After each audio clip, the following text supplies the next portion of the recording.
우리가 오늘 마지막으로 묵상하는 이 시편 106편의 말씀은 그 분류상 찬송시로 되어 있는데 찬송시와 더불어서 참회적인 성격을 담고 있습니다. 그러니까 돌아보면서 회개하는 그런 느낌을 가지고 있는 시편이기 때문에 하나님의 인자하심, 하나님의 불쌍히 여기심과 구원과 은혜를 노래하는 동시에 이스라엘 백성들은 하나님 앞에서 얼마나 범죄하였는가를 함께 고백하고 있는 시편이 시편 106편의 말씀이라고 할 수가 있습니다.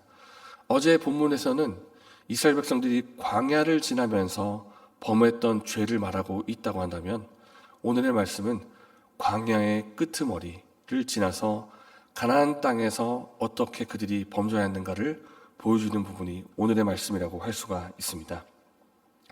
오늘 본문 가장 먼저 등장하는 단어부터 이스라엘 백성들의 어떠함이 나오고 있는데 그들이 또라고 나옵니다. 32절 말씀을 보시면 그들이 또라는 표현이 왜 나왔는가 하면 어제 본문에서 살펴본 바와 같이 이스라엘 백성들이 광야를 지나는 내내 하나님을 의심하고 또 말씀에 불순종하는 죄를 범했지만은 하나님께서 그들을 불쌍히 여겨 가나안 땅에 도착하기까지 광야를 지나기까지 인도해 오셨는데 또 그들이 또 32절에서 범죄를 시작했다라는 것입니다. 무리바에서 그들이 또 범죄합니다. 이스라엘 회중이 모세와 아론을 향해서 불평하고 원망을 쏟아붓기 시작하는데 이렇게 말하는 것입니다. 모세와 아론, 우리에게 물이 없다. 당신들 우리에게 물을 주어서 마시게 하라. 어째서 당신들이 우리를 이집트에서 여기까지 끌고 와가지고 물이 없어서 여기 다 죽게 하느냐. 우리 지금 자녀가 목이 마르고 가축도 지금 다 죽게 되었다. 당신들이 말하기를 하나님이 우리와 함께 하신다. 그렇게 믿어라 하라고 하지만 하나님 우리와 함께 하시지 않는 거 아니냐. 하나님이 안 계신 거 아니냐. 그렇게 말을 쏟아붓는 것입니다. 그리고 모세와 아론을 향해서는 원망과 불평을 쏟고 하나님을 향해서는 하나님이 안 계신 것 아니냐라고 하면서 불신앙을 고백하는 것입니다. 표면적으로는 이스라엘 백성들이 아론과 모세를 향해서 불평하는 것만 보이는 것 같지만은 그러나 그 이면, 내면을 보면 실상은 그들을 지도자로 세워주신 하나님을 향해서 원망하고 불평하고 다투는 것과 같은 것입니다. 그래서 성경이 이 무리바 지역에서 평가를 하기를 이스라엘 백성들이 하나님과 다투었다라고 해서 다툼과 싸움이라는 뜻을 가지고 있는 무리바가 그 지역의 이름이 된 것입니다. 이렇게 틈만 나면 원망과 불평을 쏟아부었던 이스라엘 백성들이 우여곡절 끝에 광야를 지나서 가나안 땅에 들어오게 됩니다. 이 가나안 땅에서 이스라엘 백성들이 해야 할 일이 있다고 하면 하나님께서 허락하신 그 땅에 들어가서 이방 민족들을 다 쫓아내고 멸하는 것이 해야 할 일이고 또 특별히 그 지역의 곳곳에 있는 우상들을 다 부셔뜨리고 깨뜨리고 불태우는 일이 그들이 해야 할 일입니다. 왜냐하면 그 지역은 이미 죄로 더럽혀진 땅이고 거룩한 이스라엘 백성들이 거룩한 하나님의 뜻을 따라서 거룩한 땅이 되게 하는 것이 이스라엘 백성이 해야 할 일이었습니다. 그런데 말씀을 보십시오. 이스라엘 백성들이 그곳에 들어가서 어떻게 합니까?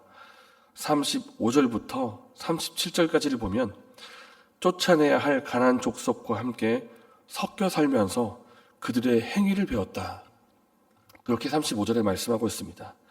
36절을 보니까 우상을 섬기고 또 자신의 자녀를 우상에게 바쳐서 피를 흘렸다. 이렇게 말하고 있습니다. 그리고 이에 대해서 37절에서 무엇이라 평가하고 있냐면 그들의 자녀를 악귀들에게 희생제물로 바쳤다. 그렇게 말합니다. 악한 영에게, 마귀에게 바쳤다. 그렇게 말하고 있습니다. 그리고 38절에는 무지한 피를 흘려 땅을 더럽혔다. 이렇게 말씀하고 있습니다. 가나안 민족을 다 쫓아내고 멸해야 될 그들이 그리고 그곳에서 오직 참 신이 되시는 하나님만을 예배해야 하는 그들이 오히려 그곳에 들어가서 동화가 되고 섞여 살고 우상을 어떻게 섬겨야 되는지를 직접 배우고 오히려 적극적으로 가담하는 것은 물론이거니와 자신의 자녀까지 바칠 정도로 그렇게 악한 일들을 배워서 행했다, 섞여 살았다, 죄를 범했다, 우상 숭배를 했다, 그렇게 말을 하고 있는 것입니다. 그래서 그 죄의 결과로 어떻게 되었는가 하면 42절 말씀에 이방 나라의 침략을 받고 짓밟히고 이방 민족이 복종하게 되는 고통과 수모를 당하게 됩니다. 어떻게 보면 그들이 다 지금까지 행했던 죄를 지은 결과이고 어떻게 보면 마땅히 받아야 될 보응을 받았다라고 할 수가 있습니다. 이 정도 모습이 되면 일반 사람들은 이렇게 말할 것입니다. 어이구 그래 평소에 내가 하는 말 귀담아 듣지 않더니 꼴 한번 좋다 잘 됐다 이렇게 세상 사람들이 말할 때가 있는데 이스라엘 백성들이 딱 그렇게 된 것입니다. 평소에 하나님 말씀을 귀담아 듣지 않고 불순종하더니 결국 이방인 민족의 짓밟힘을 받고 그리고 비참하게 그런 굴복하는 신세가 된 것입니다. 어떻게 보면 이스라엘 백성을 향해서 그래 꼴 좋다 잘 됐다 그렇게 말할 만도 한 그런 신세라고 할 수가 있습니다. 그러면 이들을 내버려 두면 되지 않겠습니까?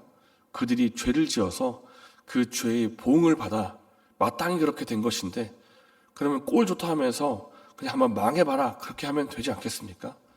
그런데 하나님께서 그들을 그냥 내버려 두지 않으시는 것입니다. 함께 44절부터 46절까지의 말씀을 읽겠습니다. 그러나 여호와께서 그들의 부르짖음을 들으실 때 그들의 고통을 돌보시며 그들을 위하여 그의 언약을 기억하시고 그 크신 인자심을 따라 뜻을 돌이키사 그들을 사로잡은 모든 자에게서 긍휼히 여김을 받게 하셨도다.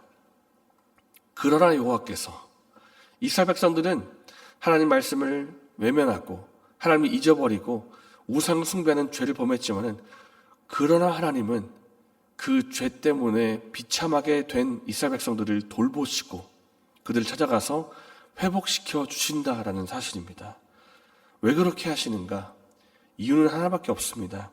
하나님께서 그들과 언약을 맺으셨고 거짓말하지 않으시는 하나님께서 내가 너의 하나님이 되겠다라고 하신 그 말씀대로 약속대로 그들의 하나님이시기 때문에 그들을 돌이켜 불쌍히 여겨 주셨다라는 사실입니다.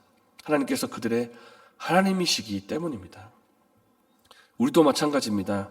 이전에 하나님의 놀라운 구원을 경험하고도 하나님의 놀라운 은혜를 받고도 금세 하나님을 잊어버리고 세상의 화려함에 매료되어서 우리의 마음이 세상에 쏠려 하나님의 뜻대로 살기보다는 세상의 방식대로 살 때가 있습니다. 그렇게 살면 행복할 것 같아서 그렇게 살다가 오히려 영혼이 피폐해져 가지고 죄악의 늪에 빠져서 허덕일 때가 있습니다.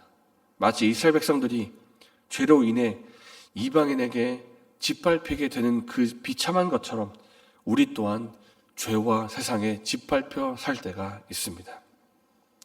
세상의 방식대로 그렇게 내버려 둔다면 우리가 다 죽게 되겠지만은 하나님께서 그렇게 내버려 두지 않으시고 다시 한번 손을 내밀어서 죄의 늪에 빠져 있는 우리를 건져 올리시고 넘어진 그 자리에서 다시 일어설 수 있도록 은혜를 베풀어 주신다라고 하는 사실입니다.